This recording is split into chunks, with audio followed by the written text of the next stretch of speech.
우리 교회 집사님께서 얼마 전에 제게 이런 질문을 했습니다. 고등학교 3학년 때 입시를 앞두고 목사님의 말씀에 순종해서 금요 기도회를 열심히 나왔다고 합니다. 금요 기도회를 나올 정도면 주일 예배는 물론 열심히 드렸죠. 근데 그 같은 교회에 장로님 계셨고 그 장로님 아드님이 있었는데 그 장로님의 아들은 주일 예배도 나오지 않는 거예요. 학원 가시느라고. 그런데 이제 입시철이 됐고 시험을 치르고 나서 결과가 발표가 됐습니다. 장로님의 아들은 서울대학에 가셨고 우리 그 집사님께서는 원하는 대학을 가지 못하시게 되었습니다. 우리가 하나님께 신실함을 다 보임에도 불구하고 그 신실함의 행동에 따라서 비례해서 우리한테 축복이 오면 좋은데 그 반대의 결과를 얻을 때가 종종 있습니다. 이런 것을 이름을 붙여보자면 신실함의 배신이라고 할 수가 있습니다. 그런데 요즘 우리 집사님의 경우는 그런 경우였지만 여러분들이 제게 이런 질문들을 하십니다. 성경의 말씀에 따라서 열심히 11조 생활을 하고 있습니다. 그런데 내 사업은 왜 이렇게 힘든 것일까요? 물질의 영역에서 하나님이 책임을 져주셔야 되는데 왜 나의 사업은 이렇게 곤두박질 치고 있는 것입니까? 또 어떤 분은 목사님 말씀대로 성경 말씀대로 거룩함을 지키고 정결함을 유지하는 방식으로 지금까지 제가 제 삶을 지켜왔는데 왜 아직도 저는 배우자가 나타나지 않는 것입니까? 이렇게 질문하시는 분도 있습니다. 또 선을 다하여 봉사를 했는데 나의 노년에 왜 이렇게 경제적으로 어려움이 있습니까? 이런 세대마다 이렇게 신실함의 배신을 당하는 일들이 찾아오고 있고 그래서 그분들은 제게 이런 비슷한 질문들을 하고 있습니다. 이런 비슷한 질문이 오늘 성경에 나옵니다. 요셉이 이런 비슷한 질문을 하고 있습니다. 요셉이 애굽으로 형들에 의해서 노예로 팔려갔죠. 보디발의 집에서 놀랍게 그곳에서 10년의 세월 동안에 성실히 일한 덕분에 지혜롭게 일한 덕분에 주인이 모든 것을 요셉에게 맡기게 됩니다. 그래서 가정 총무가 됩니다. 아마도 수백 명 되는 노예들을 다 관리하는 이사급 노예가 된 거예요. 그런데 그 주인의 아내가 요셉을 집요하게 유혹합니다. 그런데 요셉은 모든 유혹을 뿌리치게 되죠. 사실 요셉은 그 유혹을 뿌리치기가 너무 힘든 여건이었습니다. 일단 27살이었고요. 혈기방자했죠. 그리고 외로웠고요. 그리고 주인의 여자는 단지 유혹을 한 것이 아니라 내 방으로 들어와 이렇게 여러 차례 명령을 했기에 주인의 말에 불복종하는 것은 모든 성공의 권한을 내려놓아야 되는 어려운 일이었습니다. 게다가 보디발의 아내였습니다. 인물이 출중했어요. 미스 애굽 출신 정도 됩니다. 그러했기에 이런 유혹을 이기기가 너무 힘들었지만 그러나 요셉은 하나님의 말씀의 기준을 넘어가지 않으려고 사투를 벌였고 마지막에 침실 앞에서 강렬한 유혹을 할 때 그의 옷을 벗어 던지면서 그 유혹을 뿌리치고 도망을 나왔습니다. 여러분, 그런데 그 결과는 무엇이었을까요? 감옥에 가게 된 것입니다. 그런데 여러분, 그 요셉의 일생을 읽어보면 요셉의 일생은 옷하고 매우 긴밀한 관련이 있습니다.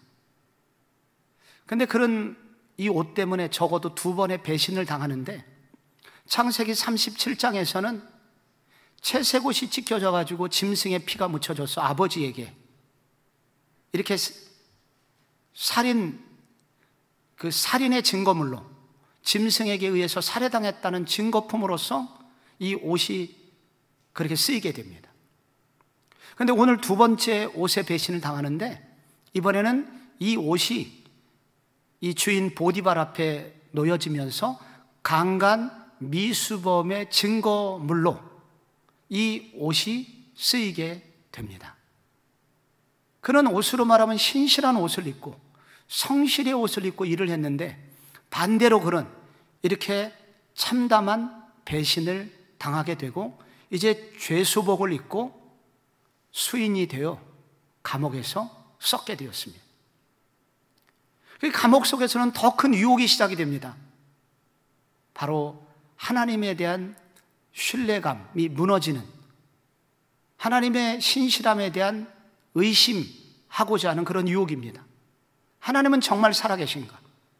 하나님이 살아계시다면 이렇게 최선을 다해서 말씀대로 살려고 하는 나에게 어떻게 이런 아픔이 주어질 수 있는가? 하나님이 살아계시다 하더라도 하나님은 너무 잔인한 분이거나 나에게 무관심한 분에 틀림없어. 내가 이렇게 말씀을 지키려고 노력할 때 하나님은 나를 지켜주시는 대신에 관망하고만 계시지 않았는가? 그래서 하나님을 부인하라는 유혹이 내면에서 아마 일어나게 되었을 것입니다. 요셉은 신실하게 살았지만은 정반대의 결과를 만나는 신실함의 배신을 지나고 있었던 것입니다. 요셉은 이 질문에 대해서, 그리고 하나님은 이 질문에 대해서 요셉에게 어떻게 답하고 있나요? 그게 오늘 창세기 37장 후반부가 말하고 있는 것입니다. 이런 질문에 대해서 먼저 성경은 신실하게 살았던 것을 하나님은 낭비하지 않으시고 그루터기가 되게 하신다 라고 그렇게 말씀하십니다. 오늘 그 성경 39장 19절에 이런 말씀이 나옵니다. 그의 주인이 자기 아내가 자기에게 이르기를 당신의 종이 내게 이같이 행하였다 하는 말을 듣고 심히 노한지라. 남편이 노하는 것은 너무 당연한 일이죠. 그런데 이 분노의 대상이 불명확합니다. 누구에게 분노하는지 잘 나오지 않아요. 왜냐하면 보디발이 정말 화가 났으면 요셉을 즉결 사형시켰을 것입니다. 당시에는 이게 당연히 일반적이었어요.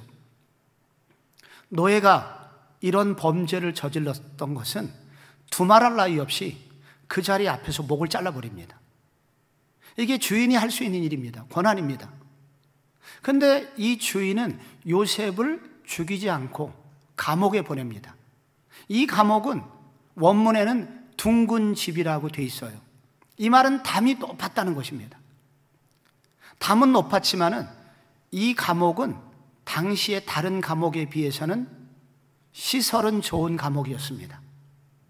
당시 대부분의 감옥은 동굴 내지는 그 땅 밑에 지하에 있었습니다. 그런데 이 감옥은 지상에 있었고, 그리고 이 감옥은 형무소라기보다는 일종의 구치소 같았어요. 구치소는 형이 확정되기 전에 기회가 남아있는 사람들을 위한 감옥입니다. 이제 얼마 후에 술 맡은 관원장이 잠깐 들어왔다가 다시 복직이 되는 것을 보면 알 수가 있습니다. 그러니까 처지가 좋은 감옥에 가게 된 거예요. 이 말은, 이 보디발은 이 아내의 말을 믿지 않았다는 것입니다. 아내에 대해서, 아내의 행동에 대해서, 아내의 말에 대해서 다 믿지 않았습니다. 요셉을 더 믿었습니다. 그러나 눈앞에 있는 증거물을 내미는 아내의 말을 거절하는 것은 그 여자를 대놓고 모욕하는 것이며 결국은 그것은 자기의 수치였습니다. 그래서 요셉에게 벌은 줘야 되겠기에 감옥에 보내게 된 것입니다. 여기서 요셉이 죽지 않고, 즉 사형당하지 않고 다음을 기약할 수 있었던 근거가 무엇인가? 그것이 요셉의 지난날의 신실함이었습니다. 요셉이 신실하게 살았던 그 신실함은 결국 요셉을 살리게 됩니다. 그 신실함이 어디 가지 않았어요. 그 요셉의 신실함은 결국 요셉을 살렸고 요셉에게 또 한 번의 기회를 제공하고 있었던 것입니다. 요즘 우리들 교회에서는 예레미야서를 다시 새벽마다 큐티를 하고 있습니다. 예레미야 32장에 보면은 유다라는 나라가 완전히 멸망하기 직전 약 BC 590년에 하나님은 예레미야에게 아나돗에 있는 네 삼촌이 제시하고 있는 밭을 사라고 말씀하십니다. 그런데 이 아나돗은 어디냐면 우리나라로 말하면 파주쯤 돼요. 그러니까 서울에 있는 땅도 아니고 저 북쪽에서 지금 소위 오랑캐가 쳐들어 내려오고 있는데 바로 그곳에 땅을 사는 것은 정상적인 행동은 아닙니다. 그러나 하나님의 말씀에 순종하여 아나돗에 있는 밭을 사게 됩니다. 그리고 매매 증서를 써서 그 증서를 보관하게 됩니다. 그런데 얼마 후에 전쟁이 뜨겁게 시작이 됐고 예루살렘이 초토화돼서 완전히 망하게 됩니다. 그래서 그 매매 증서는 휴지 조각이 돼요. 주식을 샀는데 회사가 망한 겁니다. 그래서 하나님께 불평을 합니다. 하나님 이럴 거면 왜 제게 땅을 사라고 그러셨습니까? 그 돈으로 쌀이라도 사서 저장을 해놓게 해주시지. 하나님 이렇게 사라고 해놓으시고 이렇게 나라가 망하면 내게 무슨 이득이 있습니까? 여러분, 그런데 그가 산 아나돗의 밭 때문에 무슨 일이 생겼냐면 포로로 끌려간 이스라엘 백성들이 희망을 갖기 시작합니다. 참 선지자, 진짜 나라가 이렇게 망한 거 보니까 예레미야가 진짜 선지자였다. 근데 그 참 선지자인 예레미야가 아나돗의 밭을 샀다면 우리가 언젠가 그곳으로 돌아갈 수 있다는 얘기가 아니겠느냐? 우리가 다시 그 땅에 가서 농사를 지을 수 있다는 말이 아니겠느냐? 하면서 희망을 가지게 됩니다. 이 선지자의 신실함은 결국은 많은 이국으로 끌려갔던 노예들에게 소망을 주고 그들이 그곳에서 미래를 기약하면서 버티는 힘을 줍니다. 선지자의 신실함, 그는 당장 손해를 보았지만은 그의 신실함 때문에 많은 사람들이 살게 되는 대역사의 한 행동을 일으킬 수 있는 한 행동을 선지자가 했다는 것입니다. 여러분, 일제강점기에 최 씨라는 분이 아주 사업을 잘 하셨습니다. 이제 해방이 됐고 이분은 군대에다가 단무지를 납품하는 사업을 하셨는데 사업을 잘 하셨습니다. 그러나 사업에는 언제나 돈이 필요했고 그래서 많은 돈을 빌려가지고 그 사업을 꾸려가고 있었는데 6.25 전쟁이 벌어진 것입니다. 그런데 6.25 전쟁이 처음에 밀렸잖아요.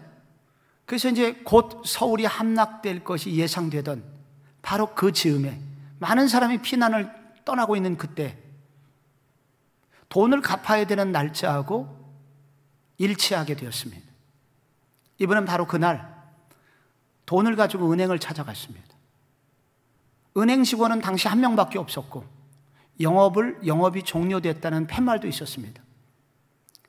그래서 돈을 갚으러 왔다고 그러니까 아니 지금은 영업을 정상적으로 할 수 없으니 다음에 갚으시라고. 근데 이분은 한사코 아니라고 나 돈을 오늘 갚기로 했다고 그래서 한사코 그 돈을 그 직원에게 갚고 영수증을 한 장 받아갖고 나왔습니다. 결국 서울이 함락이 되는 과정에서 이분은 극적으로 탈출해서 이분도 남쪽 내려가서 제주도로 결국은 피난살이를 시작했습니다. 그런데 제주도에 제1육군 훈련소가 있었는데 이곳에서 이분이 군납을 했던 것을 용케 알고 사업 제안이 들어왔는데 군에다가 생선을 좀 납품해달라, 이런 부탁을 받게 됩니다. 근데 생선을 잡으려면 배가 필요했고, 배를 살려면 거액의 돈이 필요했습니다. 당시에 2억 원의 돈이 필요했습니다. 그래서 이분은 피난 내려와 있는 주거래은행 부산은행에 찾아가가지고 나한테 돈을 좀 빌려달라. 근데 전쟁통에 담보물이 하나도 없는 그에게 누가 돈을 빌려주겠어요? 직원도 거절했고 은행장도 당연히 거절했습니다. 그때 그는 주머니에서 영수증을 꺼냈습니다. 그 영수증을 받아본 은행장이 깜짝 놀랐고, 그리고 긴급 중역회의를 소집하였습니다. 그리고 결국 대출을 허용했습니다. 그래서 사업이 잘 되게 되었고, 그분이 세운 회사가 한국유리라는 회사입니다. 이분은 교회 장로님이셨습니다. 이분이 이런 얘기를 했습니다. 사람들은 내게 운이 좋아서 사업이 잘 됐다고, 군납을 했기 때문에, 이게 운이 좋은 사업이거든요. 사람들은 나를 보고 재수가 좋다고 말하지만은 나는 하나님의 인도하심을 구했고 정직과 신용으로 사업하라는 말씀대로 순종했을 뿐입니다. 한국유리 창업주 최태섭 장로님의 고백입니다. 우리의 신실함이 무슨 소용이 있습니까? 우리의 헌신이 무슨 소용이 있습니까? 이렇게 질문하는 많은 분들에게 아닙니다. 하나님은 우리의 신실함을 결코 낭비하지 않으십니다. 하나님은 우리의 신실함을 그루터기 삼아서 결국 상상할 수 없는 나무로 만들어 가시는, 가꾸어 가시는 분입니다. 라고 요셉은 우리에게 답변을 하고 있습니다. 신실함이 배신을 할 때 또 하나 이 본문이 말해주고 있는 답은 이전에 맛볼 수 없는 신비한 은혜를 주신다는 것입니다. 하나님은 고난을 당하도록 허용하시지만, 그러나 그 고난 속에서 아무도 알 수 없는 신비한 은혜를 주셔서 그 고난을 잘 통과하도록 더 큰 은혜를 주신다고 말씀하고 있습니다. 여기 21절에 이런 말씀이 나와요. 여호와께서 요셉과 함께 하시고, 그 다음에 중요한 구절이 나옵니다. 뭐가 나오나요? 그에게 인자를 더하사 간수장에게 은혜를 받게 하시고. 여기 인자를 더하다는 말씀이 나옵니다. 먼저 하나님이 요셉과 함께 하시고라는 이 단어가 이 39장에 4번이 나옵니다. 앞에 2번 나오고, 그리고 유혹사건 이후에 감옥 갔을 때 2번이 나옵니다. 앞에도 함께 하셨어요, 하나님이. 근데 감옥에 갔을 때 매우 특별한 특징이 추가된 게 한 가지 있죠. 인자를 더하셨다는 것입니다. 인자라고 하는 것은 히브리 말로 헤세드라고 그러는데, 이게 설명이 잘 어려운 단어예요. 이 단어가 굳이 번역을 하자면 하나님이 끝까지 책임지시는, 하나님의 끝까지 책임지시는 사랑, 이렇게 표현할 수 있습니다. 하나님이 이전에도 함께 하셨죠. 늘 함께 하셨어요, 요셉과. 근데 감옥에 던져졌을 때 하나님은 거기에 인자를 더하셨습니다. 아니, 함께 하시는 걸로 충분하지 않아요? 근데 거기에 인자를 더하셨다는 이 말은 무슨 얘기겠습니까? 이 말은 하나님이 요셉만 알 수 있는 신비한 은혜를 주셨다는 것입니다. 보통 사람은 체험할 수 없는 더 깊은 은혜를 주셨다는 것입니다. 특별한 은혜죠. 그래서 감옥에서도 견뎌낼 수 있는 그런 은혜를 주셨다는 거예요. 보통은 우리나라 말에 썩는다는 표현이 있습니다. 나 군대 가서 몇 년 썩었어. 나 그 일 때문에 몇 년 썩었어.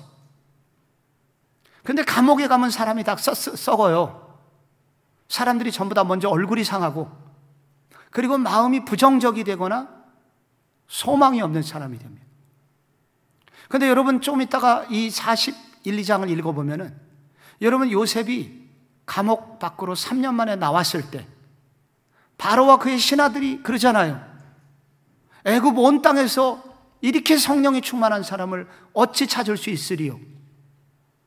그러니까 요셉은 감옥에서 썩지 않았어요. 마음도 얼굴도 썩지 않았습니다.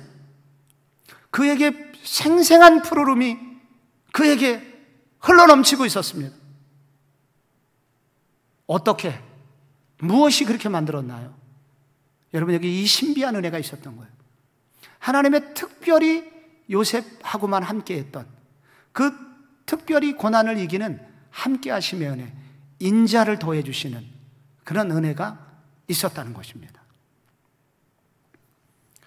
제가 수년 전에 우리 교회 장로님, 권사님, 안수 집사님들하고 우리 청년 리더들 뽑아가지고 버스 몇 대를 빌려가지고 국내 성지순례를 간 적이 있습니다. 이 코스 중에 한 가지로 전남 영광군 염산면 염산교회를 방문했었습니다. 6.25 전쟁 때 이 교회 교인 3분의 2에 해당하는 77명이 순교를 당했어요. 빨치산에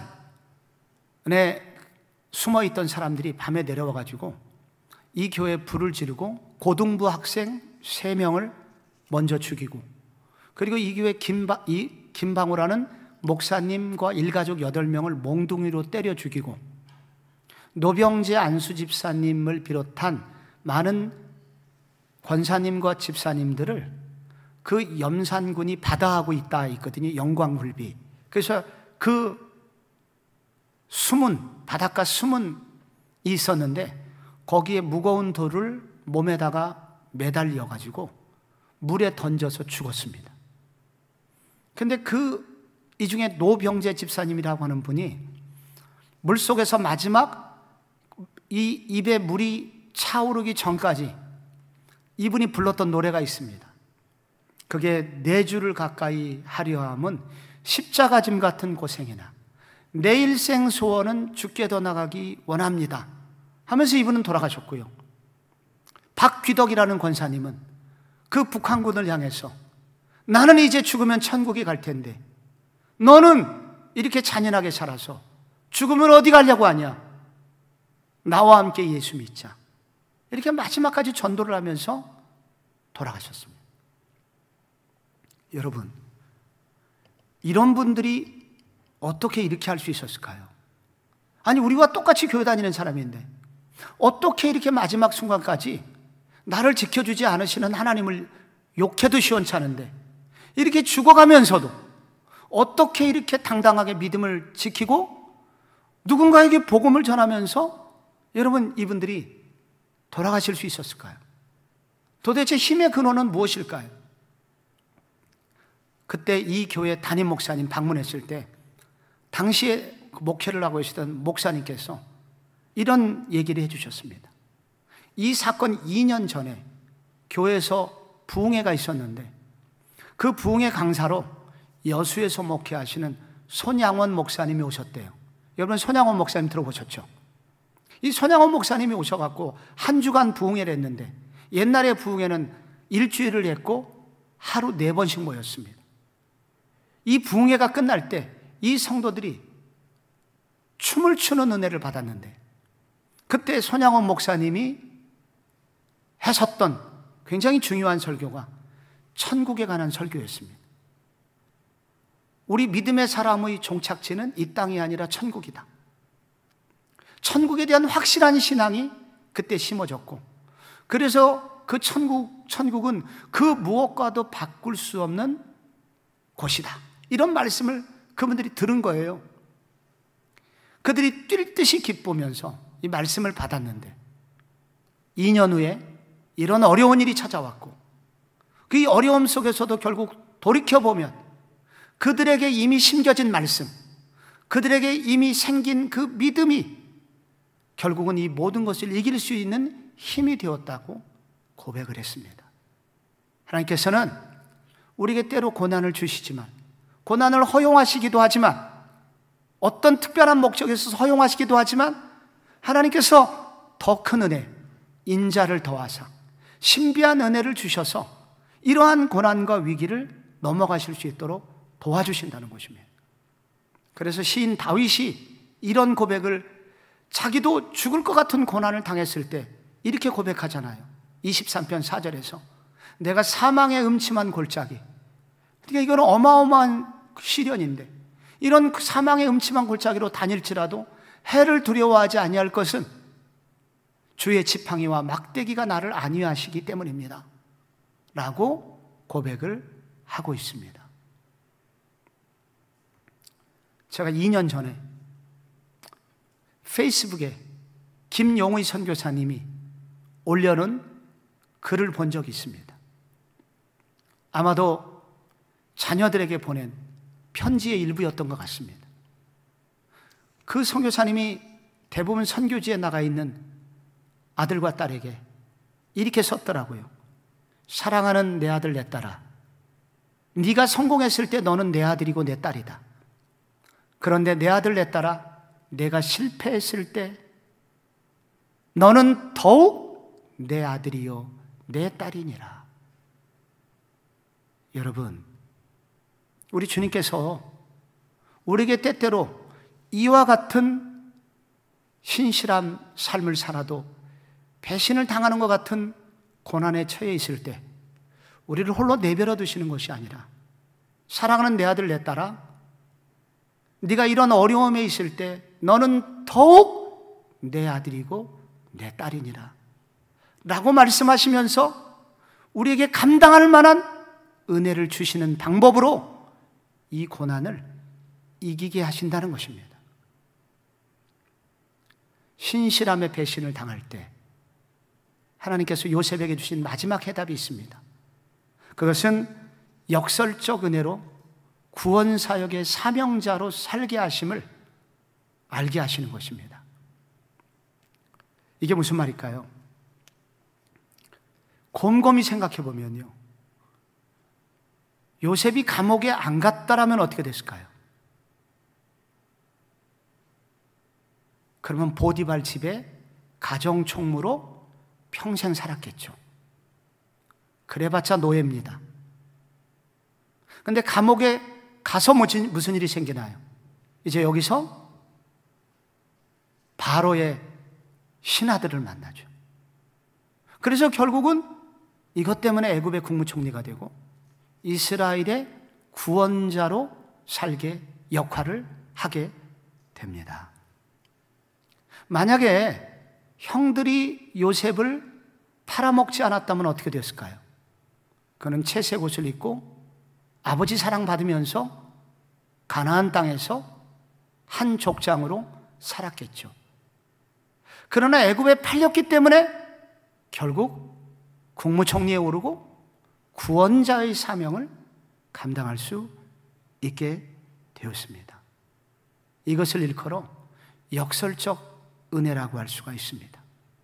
역설이란 겉으로는 모순처럼 보이지만 진짜 진리인 것을 역설이라고 하죠.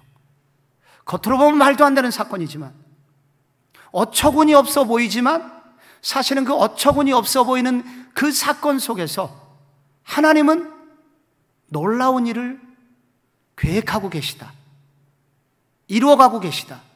그런 차원에서 요셉의 감옥살이는 역설적 은혜였던 것입니다. 유혹을 주제로 창세기 38장과 39장을 봤을 때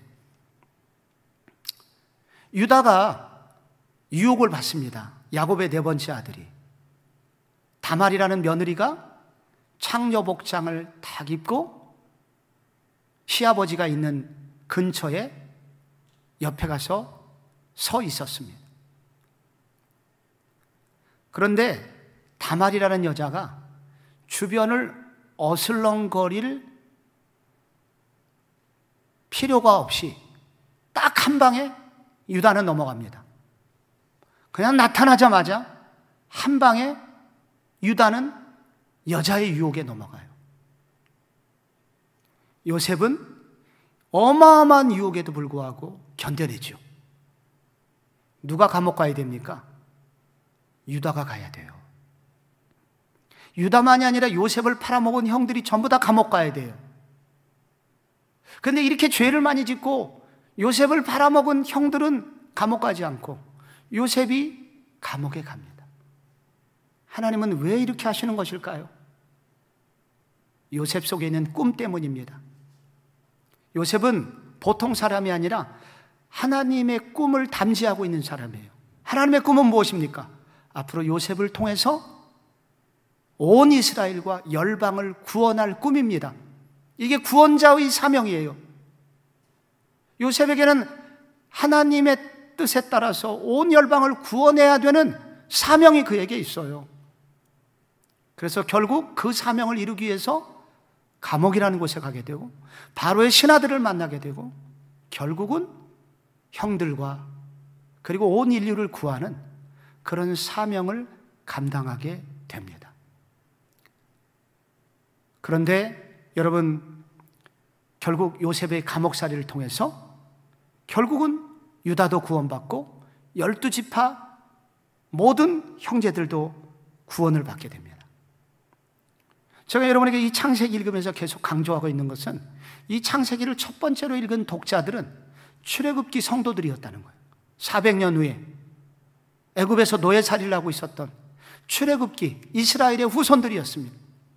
그들은 이미 여러분 이 사건을 다 알고 있었어요. 창세기 39장쯤 읽었을 때 그들은 탄성을 지릅니다. 요셉 할아버지 고마워요. 할아버지가 감옥을 가신 덕분에, 할아버지가 감옥 속에서 고난을 겪은 덕분에 결국은 우리 모두 살게 됐어요. 할아버지의 고난 덕분에. 그래서 요셉이 감옥에 간 것은 오히려 하나님의 뜻을 이루는 일이었고 이스라엘의 많은 후손들의 생명을 건지기 위한 하나님의 사명을 이루는 역설적 은혜가 여기 들어 있었던 것입니다. 그래서 이 성경을 읽을 때 우리는 한 사람이 떠오릅니다. 요셉보다 더 크신 분, 그 한 분이 떠오릅니다. 이분은, 요셉은 자기의 부족함이 있어서 형들에게 교만을 떨다가 채색옷이 씻겨지고 애굽으로 내려왔지만 스스로 하늘의 영광을 버리고 이 땅에 내려오신 분이십니다. 그분이 이 땅에 내려오셔서 30살이 되셨을 때 하나님의 뜻을 이루시기 위해서 40일 동안 금식 기도를 하셨고 절대 기아의 상태에서 사탄의 유혹을 받습니다. 이 돌을 떡이 되게 해라. 너는 그런 능력이 있지 않느냐. 그리고 저 높은 곳에서 내려봐라. 하나님이 너를 보호해 주실 거다. 그러면 너가 영웅이 될 거고 너는 굳이 십자가를 지지 않고도 하나님의 뜻을 이룰 수 있을 것이다. 이건 엄청난 유혹입니다. 이 유혹은 무슨 유혹이냐면 십자가의 고난을 겪지 말고 편한 방법으로 하나님의 뜻을 이루라는 유혹이었던 것입니다. 그런데 그분은 이 모든 유혹을 물리치시고 사탄아 내 뒤로 물러서라 그렇게 명령하셨죠. 그 유혹을 물리친 대가로 그분이 받으신 것이 무엇일까요? 하나님의 축복인가요? 아닙니다. 더 엄청난 시련이었습니다. 사단은 이 유혹을 거절당한 더 강렬한 복수심으로 하수인들을 일으킵니다. 첫 번째 하수인 가룟 유다, 그를 일으켜서 스승 예수를 팔게 만듭니다. 그리고 종교 지도자들을 격분시켜서 그를 고발하게 합니다. 그리고 빌라도라는 하수인을 격분시켜가지고 결국은 그를 사형시키는데 그 당시 가장 악랄한 제도인 십자가를 짊어지고 죽게 만듭니다. 이 십자가는 가장 잔인한 사형 제도였을 뿐만 아니라 가장 수치스러운 형벌 제도였습니다. 십자형으로 죽었다고 하는 것은 집안의 수치였고 또한 온몸을 벌거벗긴 채로 공중에 남자를 매달아 놓았기 때문에 그것은 만천하 앞에서 참혹한 수치였습니다. 그런데 이 수치스러운 십자가형은 놀랍게 하나님의 이 땅을 향한 구원의 방법으로 사용되었습니다. 바로 그 십자가는 우리 모든 죄를 해결해 주는, 우리의 죄를 대속해 주시는, 대신 우리의 죄를 해결해 주신 해결의 장소였고, 우리의 모든 수치와 부끄러움을 다 짊어지고 죽으신 죽음이었고, 결국은 그 십자가 앞에서 우리의 죄를 고백한 사람은 의로운 사람이 되도록 하는, 죄인을 의인으로 만들어 악한 죄인이 영원한 하나님의 자녀로서 하나님 나라를 기업으로 얻을 수 있도록 만들어주는 놀라운 축복의 도구로 사용되게 됩니다. 그래서 십자가는 역설입니다. 예수님이 참혹한 십자가를 짊어지고 가는 아픔이었지만은 이것은 결국은 모든 인류를 구원하는 하나님의 축복의 선물이었던 것입니다. 하나님은 이렇게 십자가를 지신 예수 그리스도에게 그것으로 끝내지 않게 하시고 부활의 영광을 주셨고, 그리고 지극히 높은 곳에 올라가게 하셔서 그리스도가 되게 하셨습니다. 그리스도란 온 우주를 다스리시는 통치권자라는 뜻입니다. 그 모든 권한을 예수님에게 주셨고, 예수를 따르는 수많은 백성들에게도 그런 동일한 은혜를 주시겠다고 약속을 하셨습니다. 예수 믿는 우리가 신실함의 배신을 당할 때에도 우리가 흔들리지 않는 믿음을 가질 수 있는 근거가 어디 있을까요? 그게 바로 십자가입니다. 최고의 역설, 십자가가 우리에게 있기 때문에 우리는 고난당하는 그 속에서도, 배신당하는 그 속에서도 견딜 수 있습니다. 우리가 지옥 같은 곳에도 천국이라고 말할 수 있는 힘, 성도가 종종 가장 어렵고 참혹한 실패 속에서도 이것이 끝이 아니라 하나님이 놀라운 일을 이루어 가시는 과정이라고 이렇게 고백할 수 있는 놀라운 힘이 어디에 있느냐? 십자가에 있는 것입니다. 그래서 우리 예수 믿는 우리가 최고의 역설은 십자가를 붙들 때 놀랍게 그 속에서 요셉이 감옥에서 썩지 않았던 것처럼 우리에게도 썩지 않는 은혜를 주시고 세상이 알 수 없는 신비한 힘을 주셔서 이 과정을 넉넉하게 이기게 하십니다. 이기게 하실 뿐만 아니라 이 과정을 통과하는 과정과 그 결과를 통해서 하나님은 누군가를 구원하는 일을 하나님은 준비하고 계신 것입니다. 사랑하는 청년 여러분, 참 어려운 일이 우리 속에 계속되고 있습니다. 어려움과 아픔이 계속되고 있습니다. 그리고 믿음으로 살아도, 말씀대로 살아도 외적인 환경은 별로 변하지 않는 것 같은 신실함의 배신이 계속되고 있는 계절에 저희들은 살아가고 있습니다. 그러나 이런 배신 속에서도 우리가 푸르름을 유지할 수 있는 힘을 주님은 우리에게 이미 주셨습니다. 십자가라는 역사를 주셨습니다.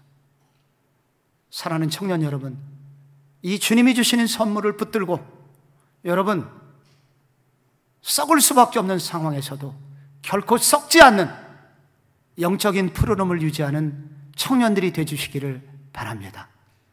오늘 다른 것을 붙들지 말고 예수께서 이미 우리에게 보여주신 이 십자가의 역설, 모든 역설을 짊어지고 가신 이 십자가의 은혜가 우리 청년들에게 있기 바라며 고난의 순간에서도 그것을 붙들고 승리할 수 있는 그런 청년들이 되시기를 예수 그리스도의 이름으로 축복합니다.